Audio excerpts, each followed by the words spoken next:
Hey everybody, what's going on? I'm Geno Reynolds and this is WAND Presents The Real Geno. Today we're going to take a look at the latest attempt to turn a popular pen and paper role-playing game into a successful movie franchise. Let's see if Paramount and Hasbro Studios can roll a crit this time with Dungeons & Dragons Honor Among Thieves. So, let's do this.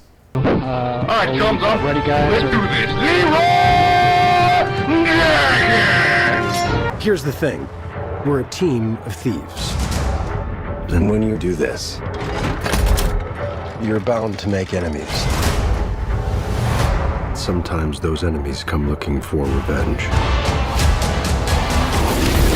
Somewhere in the land of Faerun, a duo of thieves steals a magical item for the wrong person, in which they end up in prison for. After they make their escape, they find out that the item is going to be used for a terrible purpose. It's up to our duo and some new friends to put a stop to this evil. While I don't really play much anymore, I used to love playing Dungeons & Dragons. The creativity, the imagination, the ability to escape your world for a while, and to be a hero, or a villain, let's be honest here, these things were right up my alley.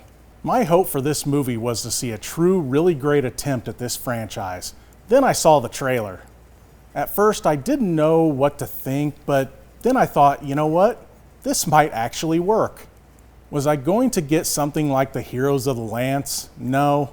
What about the dark to redemption arc of Raceland Madry, my favorite character? No. The Legend of Huma? Nope. It's not getting these things that might make a lot of fans angry. While we don't get those things, we get something closer to Vox Machina, which I've talked about here on the channel before, or you could even go to its source material, Critical Role. This movie takes a lot of tonal points from those things and uses them to its advantage. This movie not only is full of action, but it also has some really great humor as well, with a dash of heart. While it might not be the D&D movie a lot of people might have wanted, it still has a ton of what you love from the game in it.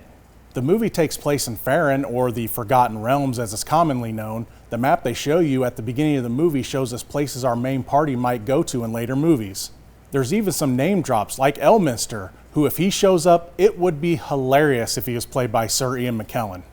If I had one main geek gripe about this movie, it's that our heroes went to the Underdark, and the movie doesn't give us any dark elves. At the beginning, at least have some there to be spying on our heroes or something. I guess what I'm saying about this one is that it is a lot of fun and has a lot of love for the game. Let's be honest here, all of the campaigns you took part in when you played the game weren't all super serious, were they? This movie takes elements, lands, ideas, and creatures and just has a heck of a lot of fun with it. That being said, we are in Faerun, so might I suggest Icewind Dale for the next movie setting? Can I get a live-action Dristu Erden, please? Pretty please? I'm not going to go too much further talking about this one. I will just say that this one is a crowd pleaser, and I feel that if everyone would give it a chance, yes, that even means the hardcore fans of D&D, I feel that everyone will have a good time watching it. All of the characters are fun, especially Doric, the shape-shifting druid. What is that again? It's an owl bear. All the effects and creatures are cool. The action is big and flashy. What else more can I say? If you want to see Dungeons & Dragons Honor Among Thieves, and you should, you can see it in theaters March 31st. Make sure to follow me at WANDTV.com as well as subscribe to my YouTube channel, The Real Geno. You can also follow me on Facebook, Instagram, and Twitter, also at The Real Geno. That's going to be it for this edition of WAND Presents The Real Geno. As always, I am your host, The Real Geno, Geno Reynolds. Till next time. Okay, to have a great review, I have to roll high. I have to roll high. Oh man, a 1? I knew that I should have used my 20-sided die for this. And I actually did roll a 1.